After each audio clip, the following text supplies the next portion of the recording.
Here is baseball fans start your engines because Ah, there are a lot of baseball fans out there, and I personally feel like I know a lot more about the sport than I did before because the history is rich. I mean, it's in everything. It's water, it's bats and slides. It's you know, was all it right, 10 cent beer night? yeah, with bats. Oh, 10-cent beer night. That was Cleveland versus the Rangers in 74, if I remember correctly. And Yeah. the fans were storming the field drunk as fools. And Billy Martin charged out of the Ranger dugout along with a bunch of players with bats ready to beat the living you-know-what out of fans to get them out of the way so that the players could safely get back to the clubhouse.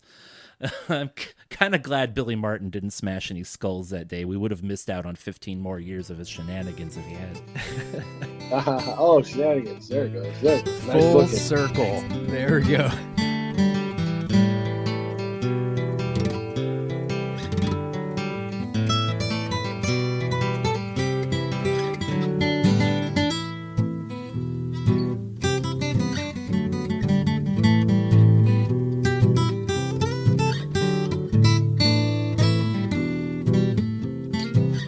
This is History and Whatever, and we got Chris Durant on the phone.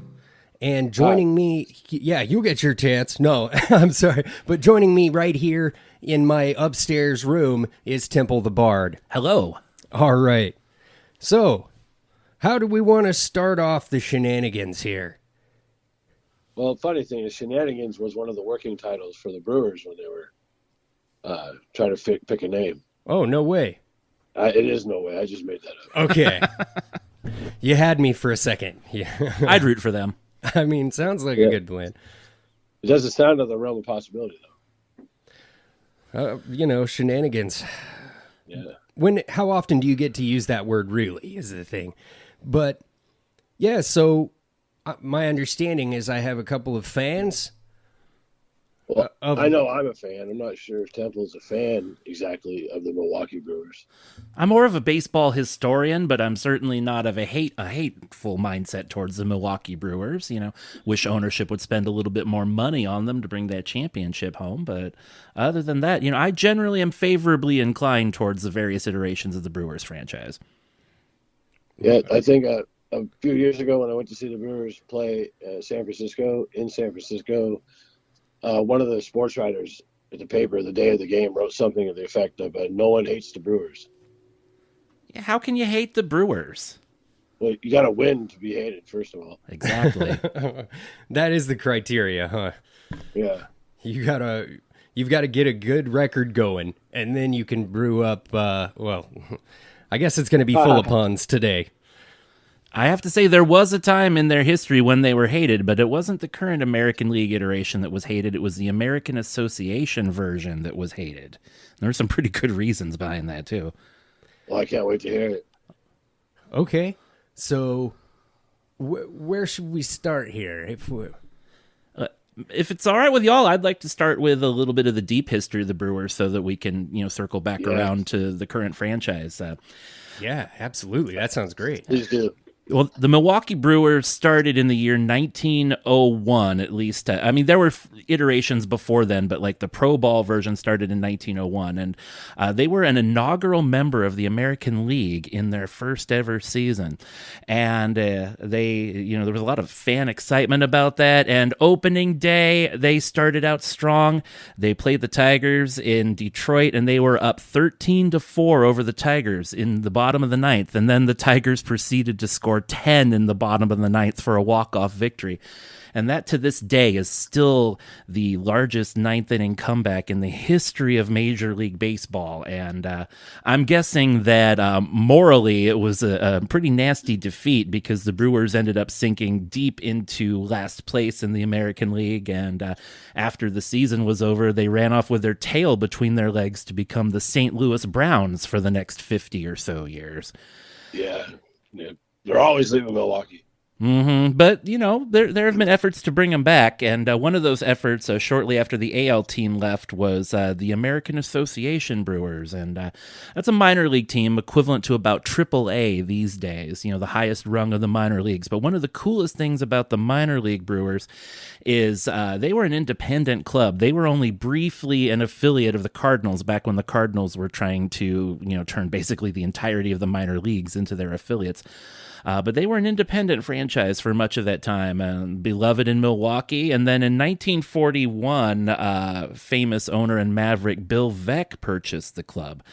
And Bill Veeck was the son of Bill Sr., who had owned the Chicago Cubs and or been a part owner of the Cubs with Wrigley, excuse me. And he was the mastermind behind planting the ivy in Wrigley Field, and that's a pretty neat thing. So Bill Veeck owned the Brewers during World War II and really was just jonesing for victory. So his big plan for victory actually did get the Brewers hated for a period of time. What he did with the Brewers Club is he sunk a bunch of posts into the outfield at their home stadium so that the fence could be moved in or out depending on the strength of the batters of the opposing club.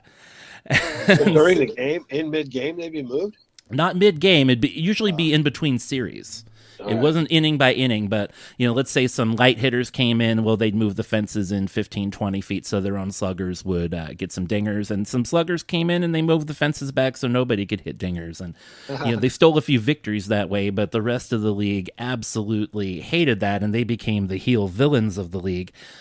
And, well, that would be qualified as cheating, I think. It technically wasn't at the time, but they changed the rules. Is this field regulation size or what? And I bet that rule was made the next year, that you can't move the fence. I think it was at the end of the season that they were moving the fences. I think you're correct about that. And when Charlie Grimm, their famous manager, was hired to manage the Cubs, it was recommended that Bill Veeck hire Casey Stengel. And Bill Veeck was like, I don't want to hire him. He's a complete loser. Because he was at the time. He had managed the Braves to ignominy in the National League. And so bringing Stengel in actually was the catalyst that helped them win the American Association pennant 3 straight years, 1943 through 1945. And so they were sort of the bad guys of the league. And then Bill Veeck moved on from that club, bought the Cleveland franchise, and he left because of health problems, and he bought St. Louis. And then he tried to move the St. Louis Browns back to Milwaukee after the 1952 season. But he was such a maverick that none of the other owners would let him do anything, so he was basically forced to sell the club. What exactly forces a club to move out of a city that it's established in? Well, money. No, go ahead, Chris. I just say money.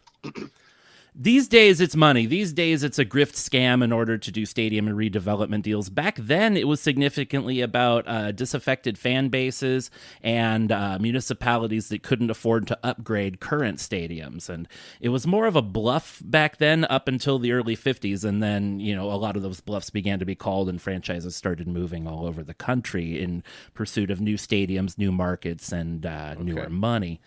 And more ticket sales in bigger places. Exactly. But there's a lot that goes into it. There is a lot that goes into it. And so the St. Louis Browns didn't move to Milwaukee, but the Boston Braves actually ended up doing it. They started out as the original Cincinnati Red Stockings, then they were the Boston Braves, and then they moved to Milwaukee and became the Milwaukee Braves. And they were there for, I believe, 14 seasons, and they won a World Series while they were there. They won the hearts of the fans, namely and especially a car dealer there by the name of Bud Selig, who became a super fan. Yeah, I know, groan. Absolutely. But he'll pop up again in this. And so eventually the Braves moved to Atlanta and became the Atlanta Braves, and Milwaukee was without a franchise. And the first year... So you're telling me the Atlanta Braves are technically the oldest baseball team? That is correct. And wow. Yeah, and when right now they've been in 5 separate cities, I believe. Let's see, Cincinnati, Boston, Milwaukee, Atlanta, no, 4 cities. And when the Oakland Athletics eventually end up in Vegas, they'll eclipse that being in their 5th city with Sacramento in between. but yeah, Vec really wanted to bring a team back, and the genesis of that was kind of interesting. It does involve the Athletics. Charlie Finley, the owner of the A's, was really tired of the decrepit stadium in Kansas City and the lack of fan support, and so he kept threatening to move the club. He threatened to move them to Seattle, and that fell through. And then he eventually succeeded to moving them to Oakland, and that drew the ire of Missouri State Senator Stuart Symington, who threatened to go hard to revoke Major League Baseball's antitrust exemption, which would have thrown the economy of the game into great disarray. So in order to appease Symington, Major League Baseball said, okay, well, we're expanding in the American League in 1971. We'll make sure Kansas City gets a team. And he's like, yeah, no, not good enough. We don't want Kansas City to be without a team for that long. I'm going after the exemption. And so Major League Baseball decided, okay, we'll up that time frame and we will get a club into Kansas City for the 1969 season. Well, so you mean baseball had infiltrated its way into politics? Well, and it's always a part of politics because of where the stadiums are and the commissioners and things like that. Yeah, and I would say the biggest infiltration was back in the 1920s, getting the antitrust exemption to begin with, basically saying baseball is one organization as opposed to a bunch of individual organizations within certain legal contexts, and in other legal contexts, it's multiple organizations and not one. They basically found a way to have their cake and eat it too during the corruption of the Warren G. Harding administration. So we're moving the posts again. Oh, yeah, exactly. and so they had to find another team because you can't just bring one team into a league. You have to have a balanced league for scheduling and travel purposes. So Seattle had been looked at due to the population, and so they reached out to the general manager of the Seattle minor league team, which was at that time the Seattle Angels, Dewey Soriano, because they felt that he could build rapport and local business interest in a Seattle franchise. And basically, he was a very lazy man, and he didn't actually build local interest or corporate support. He just reached out to a rich friend of his who had been a former owner of the Cleveland Club, got him to invest, and that was the birth of the Seattle Pilots, the most poor and decrepit baseball franchise of the second half of the 20th century. Yeah, they had laurels on their hats. Mm-hmm. Yeah, they had scrambled eggs, as former pitcher Jim Bouton called them.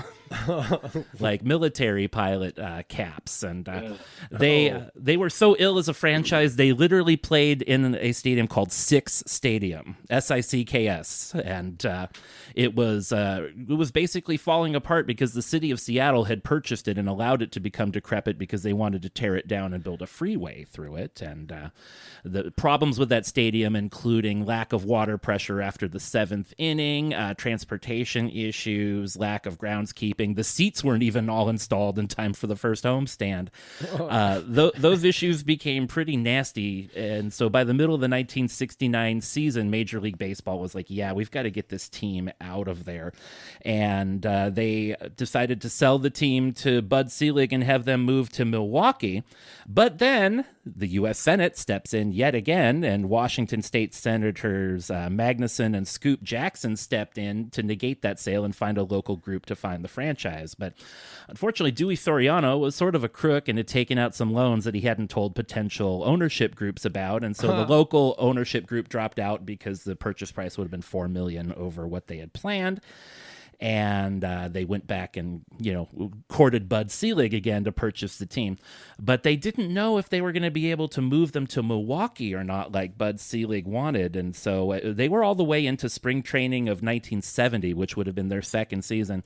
And after thinking they were going to play, thinking they were playing in Seattle. Yeah, they didn't know if they were going to play in Seattle for 70 or move to Milwaukee. And this was decided so last minute that 6 days before opening day, the team equipment truck sat in Provo, Utah, waiting to hear from MLB whether they were going to drive to Seattle or to Milwaukee. They were loaded up in the trucks. They were loaded up in the They're trucks. Just like, we just don't know which way to go yet. Mm-hmm. And so they heard that they were to go to Milwaukee, and so they drove to Milwaukee, and the Milwaukee Brewers opened up the 1970 season in County Stadium, and that's basically the beginnings of the modern Milwaukee Brewers franchise as we know them. Okay, how many changes were there? That was...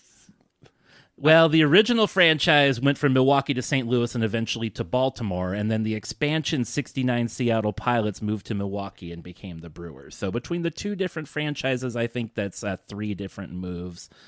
It's a lot to keep up with, but nothing compared to the Athletics or the Braves, for that matter. Yeah. So, like, a lot of these teams have similar backgrounds, right? Like, they had to find a place to be before they really settled down and got their fan base and everybody loved them, or what happens with that? The 1800s were the absolute Wild West in regards to franchise movement and ownership and corruption and money laundering and league too, right? There's a billion leagues too. Oh yeah, American Association, National League, the Western League, the Players League. Yeah, so many leagues, union movements that were destroyed. You know, I already mentioned money laundering, but that was a big thing because it was a cash business. So lots of nefarious types could launder their nefarious monies through the gates of their stadiums. And how many tickets you sell tonight? All of them. All of them. Yeah. All in cash. All in cash, yeah. Right? Yeah. Well, I guess they didn't have debit cards and shit back then, so. Well, they might have had exchange, like, you know, tokens or something that maybe they won somewhere. I mean, that's a possibility. But they had a lot of those. No, actually, that would work against them. Never mind. I don't know how to launder money. None of us do. Contrary to belief. I have a really good washing machine, if that helps. Yeah, that's well, baseball, because it's so popular, you end up with these the interesting happenings, right? Of team ownership and just ways to keep the public engaged, which is the reason why they're trying to move around, which is why they're moving the goalposts. They're getting attention from the upper echelons, you know. Yeah, when the commissioner's grabbing headlines over the players and stuff, it's pretty bad. Right. Or if senators are stepping in for some reason. But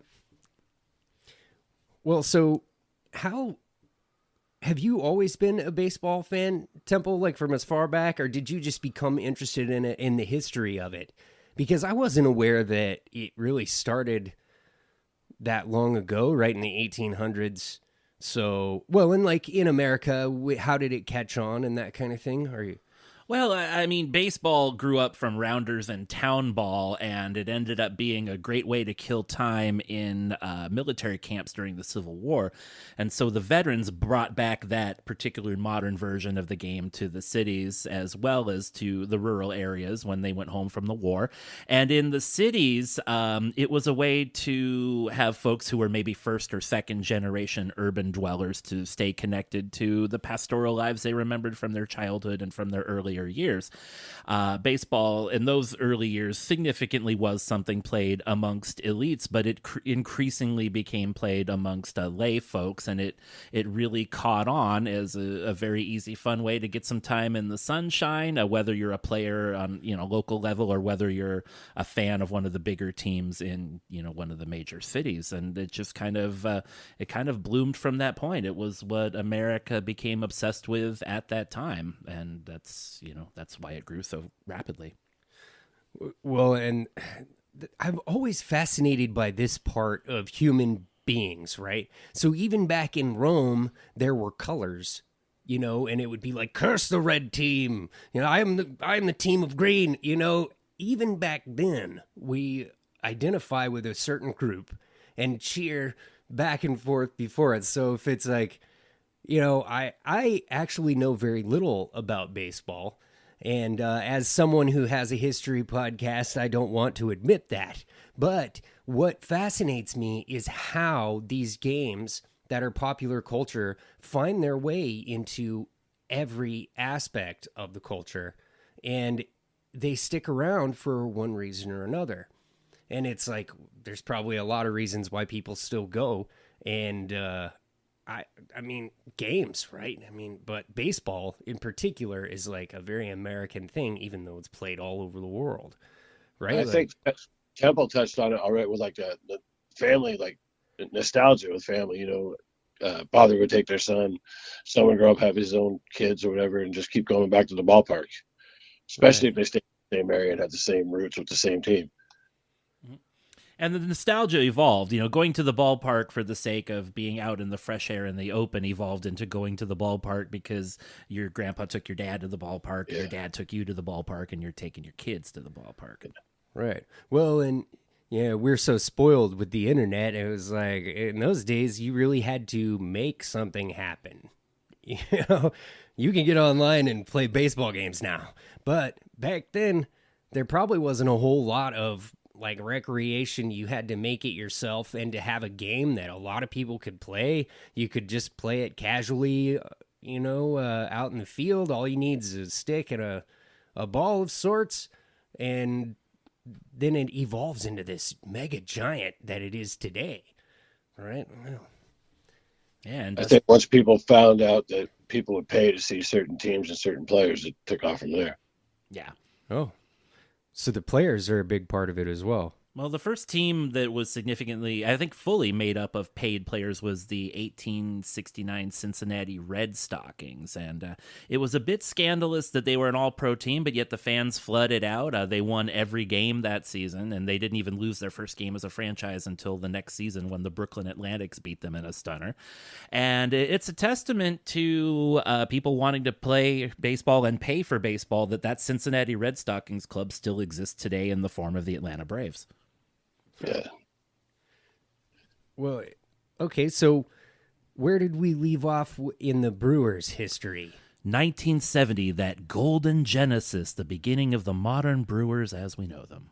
All right. When they were American League, they came in the American League. So out of the two leagues in Major League Baseball, no longer in the American League. Chris, did you know that the Brewers are the only major league team that's been in 4 of the 6 divisions? Did not know that. Yeah, they've been in the AL East, the AL West, the AL Central, and the NL Central over their history. Man, I wish they were the only team that won a World Series once or something. We'll take the record we can get.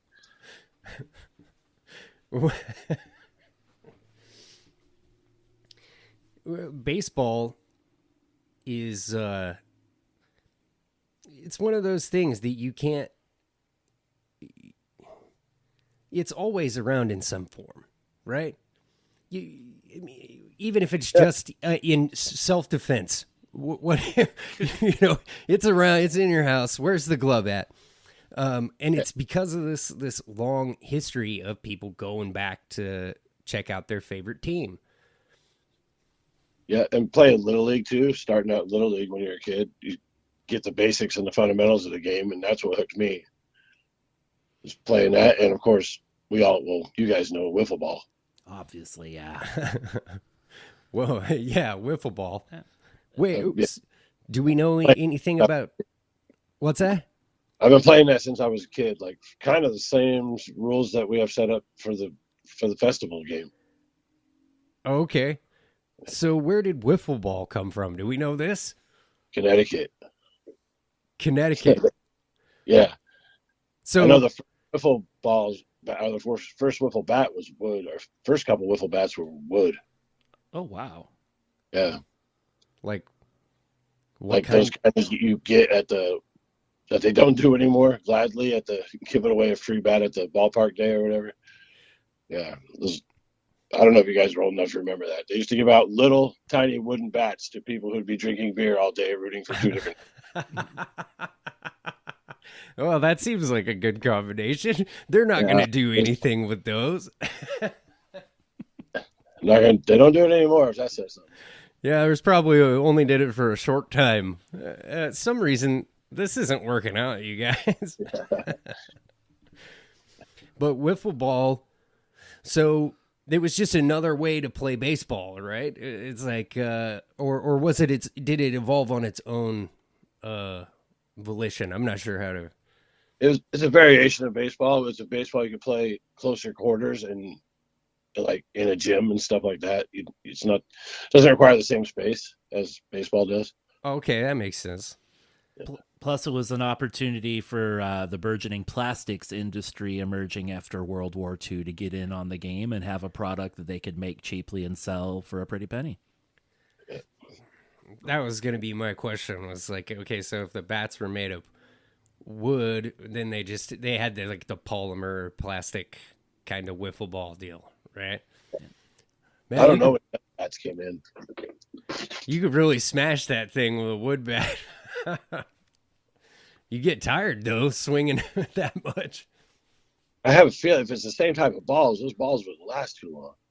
Yeah, it'd probably you hit it too hard, it would just be destroyed. Yeah. But yeah, wiffle ball. When was the first time you remember playing wiffle ball? You guys remember? I don't. It just was been part of my life since before I can remember. Like gym class, stuff like that. Like family campouts, there was always wiffle. My uncle and my dad and stuff would always have bats and balls in the bucket of stuff to do when we were camping out and stuff. Oh, there we go. Yep. Yeah, with me, I knew about it. I'd played a few times, but it didn't become a meaningful part of my life until I found this ragtag group of folks playing in a park, telling legends about this guy, Chris Durant, that had just camped to Humboldt a few months before. Yeah, I feel bad. I left that league like a stepchild. I just took off on it. Oh, man. I think we fostered it pretty okay. It lasted another 15 years. That made me so happy when you made a point to tell me at that Mick Foley show that you said SPWC, and I stopped everything I was doing. I figured that might happen. I'm just glad that you were still, in love with the concept and wanted to talk about it. I would have had my heart broken if you were like, forget wiffle ball. I don't care about it anymore. Whoa, so that's cool. So you took over a league that Chris Durant started. Was this in... This is in Sacramento. Sacramento? Yeah. Okay. So, Chris, you were running a wiffle ball league in Sacramento? Yep. Kept stats, but it wasn't teams. The stats were kept on an individual basis, kind of almost like NASCAR, I guess. So if you're like on a winning team, you get 10 points, a home run, 5 points, extra base hit, 2 points. Strike someone out a point, you win a game, you get 5 points. Like if you're the pitcher and you win. Oh, so you get points as you do things in the game, and then you are attributed to those points. They're not attributed to the team. Yeah. Right. Teams get picked every game. New teams get picked. Yeah. Oh. So, that's got to be why you called it a circuit rather than a league, because it was a playground-style draft at the beginning of each game. Circuit I originally called it because the first 2 seasons, we played at different parks every Sunday. Oh, cool. I didn't know that. Yeah, we played at Southside. What was the name of the one that stuck that though? I can't remember. It was Fremont Park. Yeah, Fremont Park, and then there's that Washington. I can't remember. It's been forever since I went to parks in Sacramento. Yeah. The benefit of Fremont Park was that home plate's perfect location was right by the bathroom, so we could stash all the Pabst Blue Ribbon in the bathroom, and cops would drive by and not see all the cans. Yep. We all had cups. Oh, I think they told us a couple times. They stopped game. They pull over and say we couldn't do that in our early days. They kind of hit it around. Like, you guys can't just openly have beer. Like, try and get a cup, dummies. A cup. The beer's in the bathroom. Yeah. Well, that's pretty cool. So you ran it for how long? Oh boy, I can't remember. 4, 5 years, maybe. Oh wow! And then you went towards Eureka. I got a job in Humboldt. Yeah. Okay. And Temple, you took it over from there, huh? Not immediately, but I certainly was there nearly every week. Scott Pistol Duncan took it over from that particular point and kept things going. And I was a pretty big baseball geek by that time. I had been a fan since the age of 5, and so I just took to it like a fish in water. And right. I started becoming the main stat keeper at that time. And I didn't use Chris's point system. I kept stats the same way they do in Major League Baseball, at bats, doubles, triples, homers, wins, losses as a pitcher, saves, etc. And we did that as well, but the points are what made you go up and down in the standings. But we did averages and home runs and that stuff. We kept track of those. But so yeah, the points were like a way of who was going to win the women's division or the men's division. I think we had a kids division for a while too. Whoa, cool. I'm thinking that in 2002, when I started playing, that had gone by the wayside, but the idea was then gear up for the big All-Star game in Humboldt. It was going to be the Humboldt League that you started when you moved versus Sacramento. So everybody was hyped up for that. I couldn't go, unfortunately, so I wasn't able to be there for that All-Star game, and still one of the biggest regrets of my baseball life. I still didn't call it a league up here. I called it the Humboldt Professional Wiffle Association. An association. I like it. That's very baseball. Yep, that went on for a while. People got it just like down in Sac. I still have good friends I met through wiffle ball, including Temple, but we never played an official game together. No, but your legend hung in the air over the field, and we were just trying to honor what you'd created and keep it going. And I'm glad it stoked me out for real that it kept going. It made me feel all like it's more than me. and lots of people came involved over the years. Back when you left and I came around, it was a lot of people that hung out at the Flame Club, and then over the years it evolved into people that hung out at the Fox and Goose, which is another bar in Sacramento, and then it evolved into people who were in a handful of bands that played each other's shows all the time, and then even later in its history, it significantly incorporated the blooming transgender community of Sacramento. Lots of trans folks came and joined, and it's just what was beautiful about it is, from the time I was there till the time it ended up sort of dying in 2017, it just was a really cool, inclusive thing. And I was a queer weirdo even back in 2002, but people weren't prejudiced against me. They're just like, hey, you are who you are. Can you hit? Can you pitch? Can you play? And it was just nice to be able to come out and do something I loved and not have to worry about being treated badly. I was always treated well from day one to day 3001, and I'm just grateful that wiffle ball came into my life at that time. Man, stop it. It is weird, yeah, but I'm glad it's still no. 2017 it stopped. Yeah, 17 was the last year. Some of the former players eventually, moved away, and I think there's Matt Gherkin in Sacramento that occasionally brings a group together to play a game, but it's not like the old days keeping stats or anything like that. I think it's just him and a few of the people from the band era that get together and do that maybe once a year or so at a picnic. Well, wiffle ball has really brought us together. It's pretty interesting, the full circle effect of that. And it's because when it's a group of people who just want to have some fun all roll up together, that's what happens. And that's pretty, that's awesome. That's a community thing. It's like, you've got people from all over the community, no matter where you're from. If you want to play some wiffle ball, we need some players, right? Sometimes, though, people... Sorry, go ahead. No, you just never knew who would show up, too. Like the regulars, a new person, they'd bring a new person. The regular would drop off, and that new person would step up and be like an all-star. But you never knew who would show up every Sunday. And sometimes by the end of the second or third game on a Sunday, some of the folks would be so into their cups that they'd be chasing each other with the bats, trying to smack each other on the rear end. That drive me crazy, that horseplay. Totally legal. I'm making a post-mortem rule right now about it. Okay, well, we got some wiffle ball history. Okay, so Chris, when do you remember saying to yourself, I'm a Brewers fan? And you're like, this is it. Yeah. I grew up being a Steve Garvey fan. I didn't know he had become what he is now, so just give me a break. So I was a Dodger fan, and then I was a Padres fan. And then Garvey retired, and I was still a Padres fan because of Tony Gwynn. And then they canceled the World Series, and I said, "Fuck you, baseball." I love it so much that after 2 or 3 seasons of not really paying attention, actually more than that, about 4 or 5 seasons. But anyway, I'd already moved back up here, or not back, but I already moved here, and was at dinner at a Humbrew's, like a brew pub type place. And my wife at the time was tired of me looking over her head the whole time at the dinner, just watching baseball highlights and stuff. So it was her idea. We picked teams right now.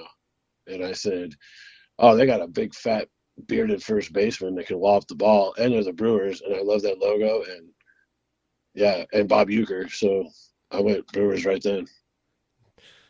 And that first baseman was Prince Fielder.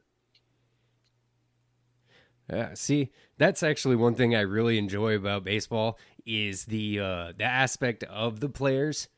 You know, it's like, nah, this guy's got this many RBIs, or he's just fun to watch. And people really tend to study those statistics, and I find that pretty cool because there's not a whole lot of games that you can keep track of in that fashion. Like baseball, it's all about the stats, right? Yeah, that's what got me doing the wiffle ball league was the stat part. I mean, that's why I enjoy doing it so much was the stat part. I'm a stat freak. But yeah, they break it. I mean, they kind of do it in all sports now. They break down everything, especially since betting has become legal. So they're breaking down all the stuff. But I think it originally started with baseball, how they really broke it. What was that, Moneyball or whatever? Yeah, Moneyball had come out of the works of the Society for American Baseball Research, SABR, and their work had been abbreviated as sabermetrics, which was the term they called it before they started calling it Moneyball. Yeah. So, yeah, it became a video game. That was real. Huh. The numbers are enticing, though. When I was in T-ball, I didn't quite understand why we were doing this. But then after the game, they'd give you a ticket. You'd go to the snack bar. You could buy a pack of baseball cards. And I'd look at these cards, and they're beautifully designed. And the uniforms have all these wild colors because it was the 80s, and everybody was wearing powder blue.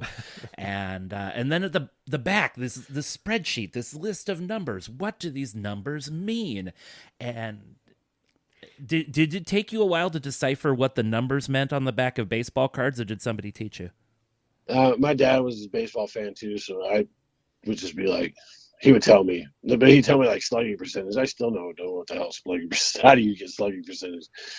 But yeah, the WHIP, I don't even know what that stands for. That stat wasn't around when I was looking up. But yeah, I figured it out because we watched a lot. It was only we had cable, so yeah, we had the Braves and the Cubs. I could watch all summer long, pretty much every game, and then through those, and then the regular network games, and there's a great show called This Week in Baseball every Saturday after the cartoons. That would show you the highlights of This Week in Baseball with Mel Allen. Yeah, I remember that. Yep. How about that? Yeah, and that's another. The characters not. I mean. There's almost more characters out that don't play the game associated with baseball than there are that do play the game. Like Bob Uecker, I mean, he's still kicking. He's still doing the home games for the Brewers. And he's been their main radio announcer since the very beginning. I believe this is his 54th season. Whoa. Yeah. Yep. And he had already. He still got it. He's still sharp as a tack. Well, that's what if you do what you love, you never work a day in your life. That guy, he wouldn't give it up. He's probably just loves every minute of that.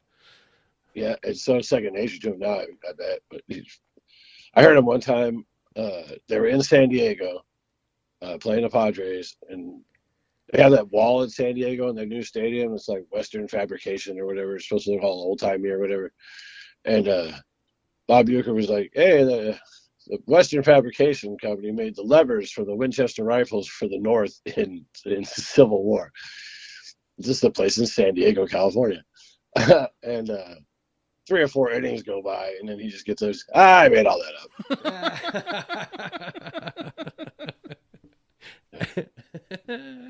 up. Bob Uecker is one of my favorite characters in American pop culture. Listeners of a certain age will remember that he was one of the main spokespeople for Miller Lite in the 70s and 80s and did some classic commercials.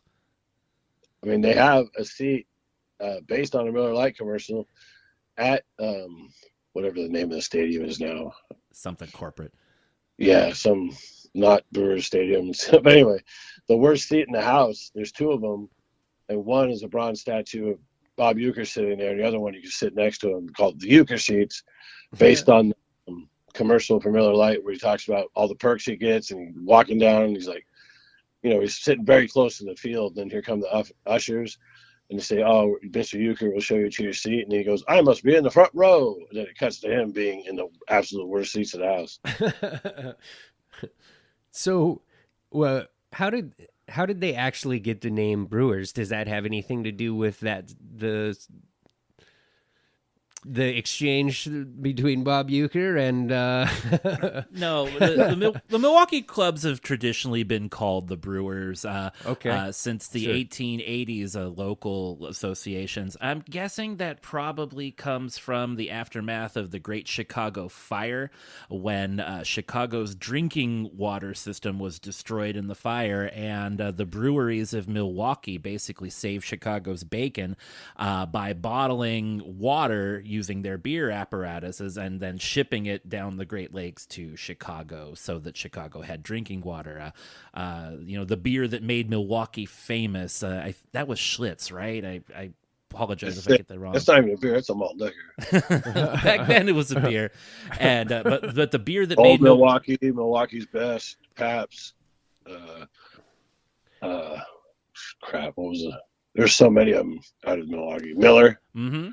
And Chicago's breweries were destroyed. So for many years after that, Chicagoans significantly drank Milwaukee beer. And that term, the beer that made Milwaukee famous, wasn't from the beer as much as it was from the water that they bottled to send to Chicago to save, people from dying of thirst after the aftermath of the fire. Also a large German immigrant population. Big time. At about that time in Milwaukee. So the beer thing kind of stuck with that too. Yeah, they enjoy the lager. Yeah. You never, I don't think they've ever heard the word IPA until like 5 years ago in Milwaukee. Well, that's actually really fascinating. I had no idea that what made Milwaukee famous wasn't actually the beer. It was that they had the ability to get clean water somewhere else. Mm-hmm. And the beer's great too. They get blue ribbons on it all the time. Amen. But, well, that's really cool. I think even if it was the beer, I mean, it totally makes sense there too. But to have that side story, I didn't know that. Yeah, I mean, I don't like the Brewers. Since it was water, I don't like the Brewers now. Should be bottlers. They can sing. All right.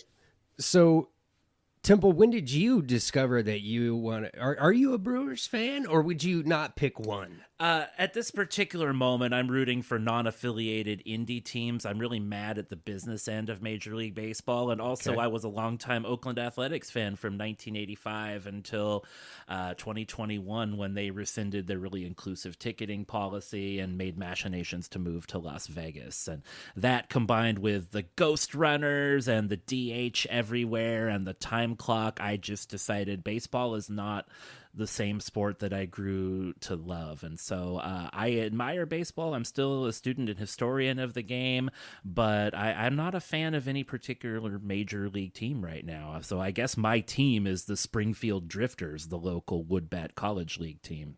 All right. That's totally fair. I got a little side story I did actually did research on. I knew the basics, but yeah.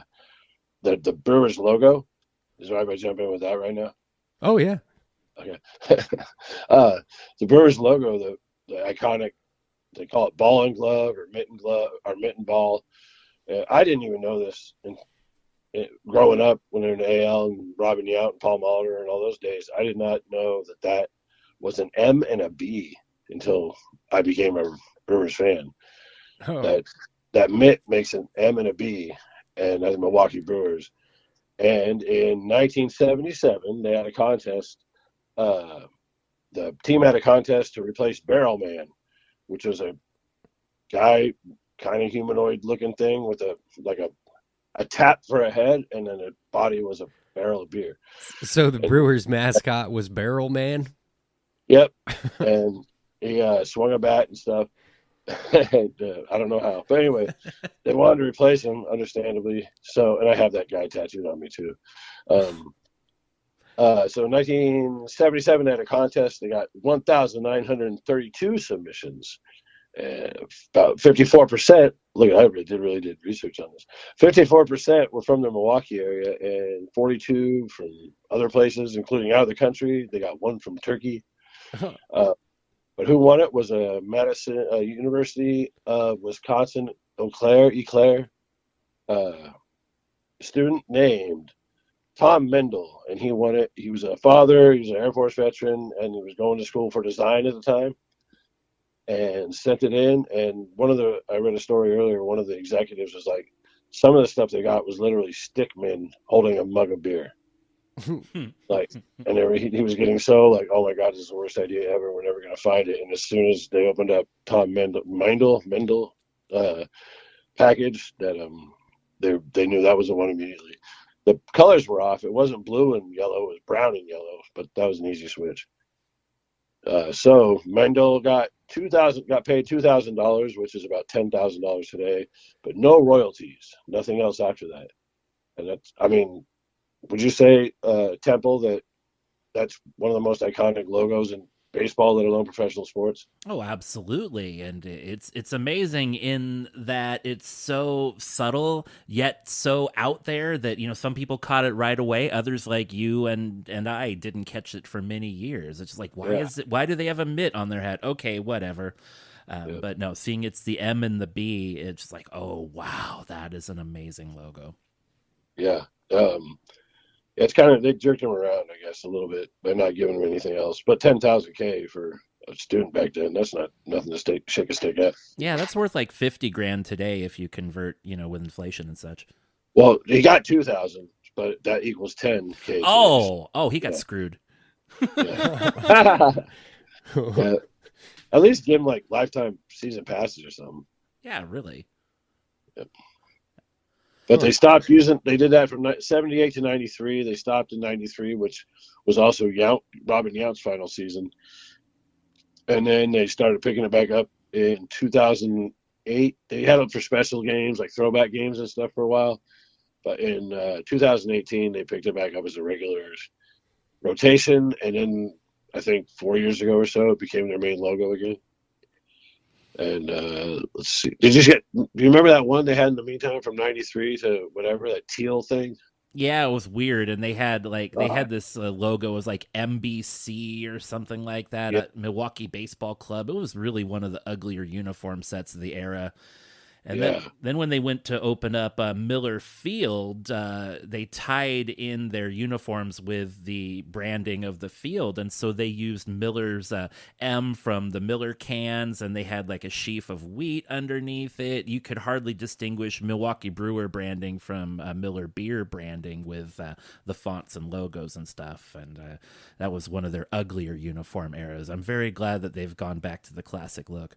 Yeah. I think all the Cooperstown hats that were being sold at the time kind of influenced them, because everyone wanted, even, you know, how people wear teams they don't like or follow or anything, but everyone wanted that hat, that logo. Mm-hmm. Yeah, it's there were some pretty bad baseball designs in the 90s. So many teams went back on what they did in the 90s and readopted a freshened version of a retro look come the aughts or the teens. The Marlins came right out of the gate with a terrible one. Oh, yeah. I mean, have they ever looked good? No. But yeah, teal was the orange and pale blue that was in the 70s. Of the 90s was the teal stuff. Everyone had teal. I'm saying that right? That's a color? Yeah. The only Marlin uniform that looks good is that one, that red City Connect that looks like the Cuban national team's jersey, and that's not even a color in their main scheme. So, you know, the Marlins are such a mutant franchise. And just one more side note, their mascot now is Bernie Brewer, and he's just a normal-looking mascot with a big blonde mustache and wearing the uniform. Oh. He's not like a human. He's in like a mascot costume. But yeah, that's their mascot now. I like Barrel Man better. I think you got to send me a picture of that tattoo. No, I'm just playing. But Barrel Man, that sounds like one of those terrible superheroes we were talking about on the last podcast. Yeah, Barrel Man. Around for something. I contain water. And you have to turn this knob to let it out. Yeah, turn it. Keep turning it. Water is what we're famous for in Milwaukee. I just hope Bernie Brewer doesn't have a knob too, because I'd hate to imagine where that's located. He doesn't have a what? I'm sorry. a tap knob to let the liquid out. Yeah, I see what you did. Bernie Brewer. Yeah. He does go down a really killer slide every time there's a home run at where the Brewers play. I still can't remember the name. American Family Field, I think. I think that's it. Yeah. Yeah. One day I'm gonna get like a Make-A-Wish for adults, and I'm not gonna be dying or nothing. I just want to go down that slide. Well, it should be open to the public after the game, right? No way. No, not after a Brewers game. You do not want that slide open to a public. Going down that thing the whole time. We're gonna give them all bats first. You get a free bat to ride. Whoever's the last one standing gets to go down the slide. Oh gosh. All right. Okay, we've covered a lot of baseball and wiffle ball history. What do you think? Has anything gone unsaid? Well, Brewers currently are 7.5 games up in first place in the Central. So far, having one of their best ever seasons, in spite of losing their longtime manager Craig Counsell to the rival Cubs. Apparently, he might have been the problem, so I don't miss him anymore. Pat Murphy's doing a heck of a job, isn't he? Yeah, that guy's just an old grumpy Irish guy. There aren't too many of those in the game these days because they reject analytics. Not as much as they used to be. Well, I want to know, Chris, who's your favorite all-time Milwaukee Brewer? Ooh, I'd probably have to say Prince Fielder right out of the gate. But all time. Yeah, I don't know, Tom Gorman, man, Storm and Gorman.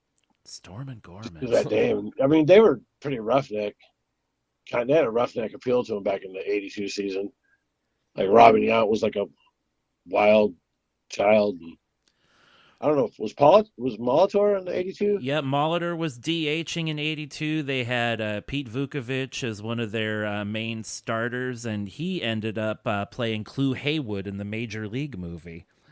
Okay. And then they had Gorman Thomas in center field, another big beefy cat with a big mustache, and such lights as Dale Svam and Mike Felder, maybe not '82, but in the '80s era, and Jim Gantner at second base, heck of a defensive player, couldn't hit a lick. It was a pretty good little club, and 81, they won, I believe, half of the American League East because that was the split season, and they got up 2-0 in the ALCS versus the Yankees. Or no, it was the AL. Oh, I don't remember if it was the CS or if it was the DS that year. In fact, if it was the DS, I know now. They got up in the ALDS 2-0 over the Yankees, and George Steinbrenner had one of his absolute epic tantrums at the concept of the Milwaukee Brewers beating them in the playoffs. And so a bunch of long hairs with long mustaches, they're breaking it.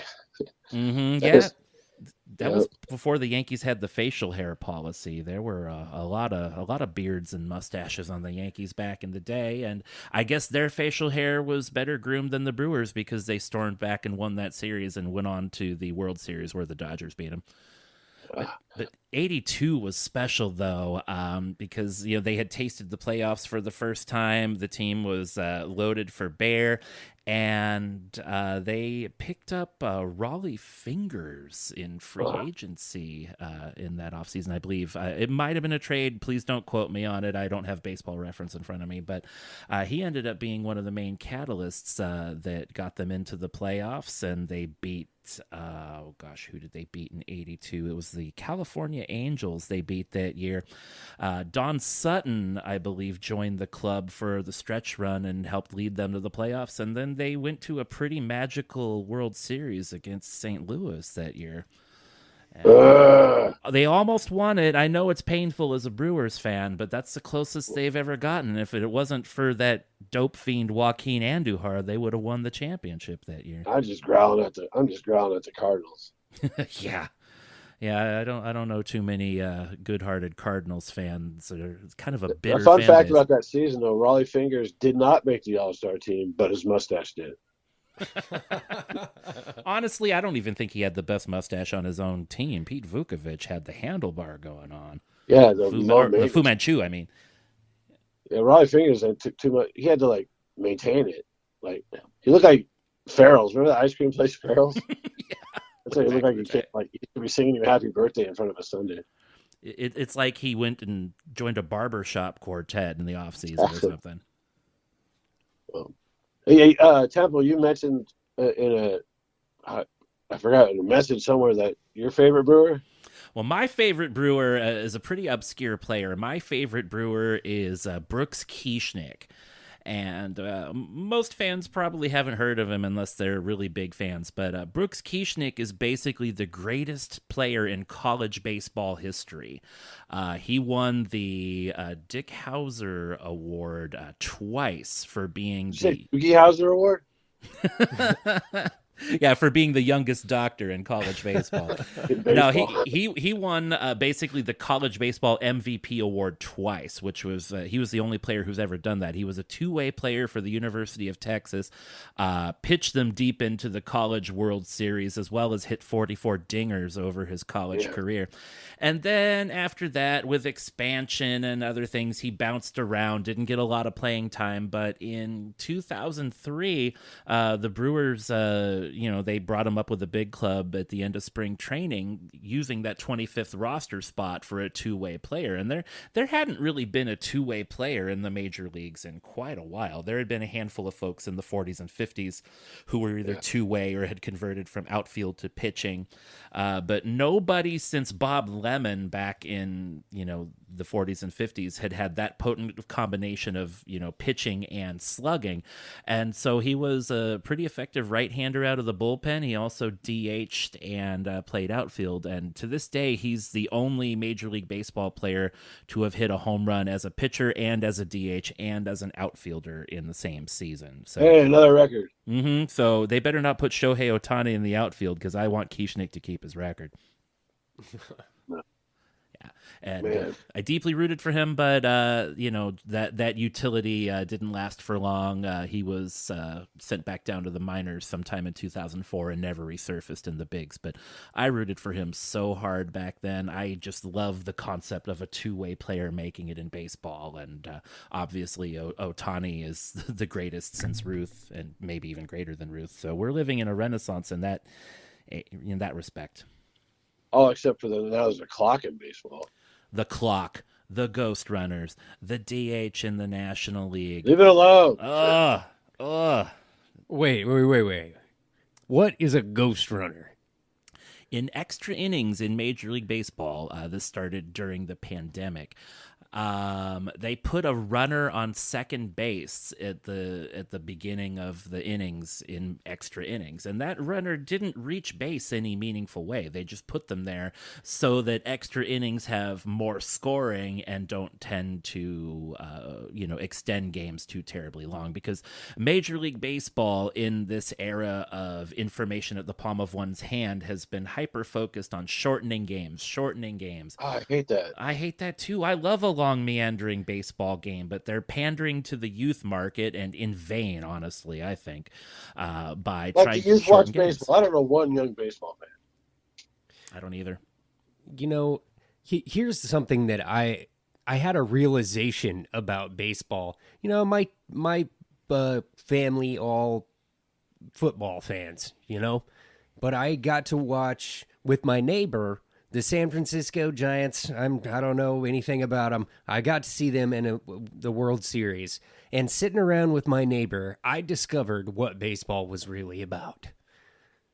It's about chilling, sitting around, drinking. You might have bottled water or other brewed products, perhaps, but it's about a kombucha or something like that. Exactly. But it's about sitting around and talking and watching the game and waiting for that big strike of action. And then you got to be there for the strike of action so you don't miss it. And that is part of the game, sitting there, hanging out, eating, having a good day outside. That's something that they're trying to, they're not emphasizing, that it's about having fun and hanging out, not necessarily the excitement of the game right away. Got to have some patience to enjoy baseball. And if you're good with numbers, that seems to help too. Like waving off the catcher signs and stuff, but that was strategy, and they just took that whole strategy out of the game. Yeah. Because the pitcher has to pitch within a certain amount of time. Mm-hmm. So a pitcher could sit there on the mound, when they're shaking their head and all that. I mean, that's just delaying or stepping off the rubber and walking around the mound for a second, to build the tension or just get in the batter's head. That was all strategy. They can't do that. Yeah. All sacrificed, to the notion of expediency, basically in vain, because, baseball can shorten itself from a 3-hour game to a 1-hour game, but they're not going to win the short attention span battle versus a 15-second TikTok video ad infinitum. It's just not going to happen. I do like, though, that I can get all my baseball brawls just boiled down and just watch the brawls. See, my love for baseball has translated over to wrestling. I'm a pretty big wrestling fan now, and now I'm studying the history of wrestling in a similar way that I studied the history of baseball as a kid, but with the aid of YouTube and other things, so I can watch the things as opposed to just read about them. So that's been fun, but that's a topic for another show. Yeah, and I hope you would come back and join me for the history of professional wrestling, because I have done some research into that, and I haven't done the episode because I haven't found a qualified guest, because what a history that is. But I think we will, I stirred the pot a little much by asking about Ghost Runners, but at least I know. And, what should we, how should we wrap this up? We've covered favorite players. We've got wiffle ball. We've got current scandals that are happening within the game. And it seems like, that's happening across the board. They're changing a lot of rules in these time-honored games that are making them not exactly what they were. Yeah, this is a little sidetracked about a Brewer player that we can end on. The Hebrew Hammer, Ryan Braun, when he got busted and got that guy fired like an asshole for steroids, he personally called every season ticket holder and apologized. Whoa. Wow. That doesn't make him any better. It's just a fun fact. Still a jerk getting that guy fired. Well, he got the drug tester or whoever, the handler or whatever, fired by totally lying. Yeah, that's a save one's bacon move, and I guess maybe he felt he needed to do penance or something, but I don't know which is greater culturally, Jewish guilt or Catholic guilt. So, yeah.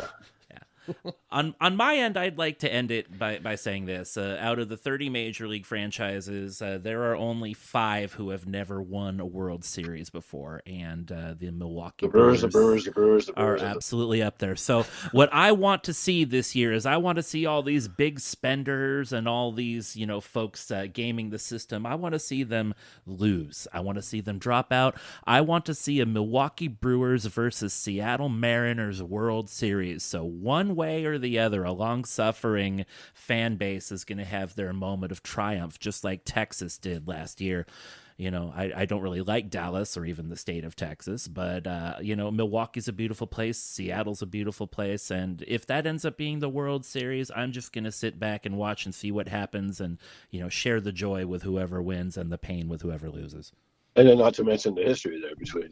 Absolutely. Yeah. The shared history of, the Milwaukee Brewers came from Seattle, and, the Seattle Mariners have also been managed for profit more than victory over the years. And it was just nice. It would be really a nice thing to see. And all the haters of the bigger franchises can just sit and spin. Yeah. Well, I would want to hear Temple talk about the Brewers for an hour. That's because so I'm glad we did this. So thanks. Oh, absolutely. That was going to be my last words here. Is thank you, Chris and Temple, for joining me on History and Whatevea. And I know what I'm going to put down is going to be baseball fans, start your engines, because there are a lot of baseball fans out there. Personally, feel like I know a lot more about the sport than I did before because the history is rich. I mean, it's in everything. It's bats and slides. It's, all right. 10-cent beer night.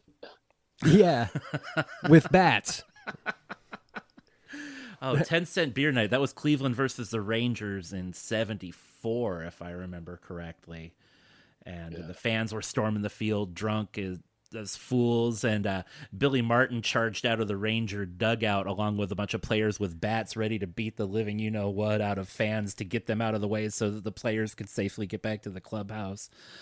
I'm kind of glad Billy Martin didn't smash any skulls that day. We would have missed out on 15 more years of his shenanigans if he had. Oh, shenanigans. There it goes. There. Nice Full looking. circle. Thanks. There we go. All right. Well, that will be history and whatever. So we got a little baseball history now. All right. Well, thanks, you guys. I'm going to close it down for the night, and we'll see you next time on History and Whatever. All right. Thanks, guys. Bye. Thanks, guys. Thanks.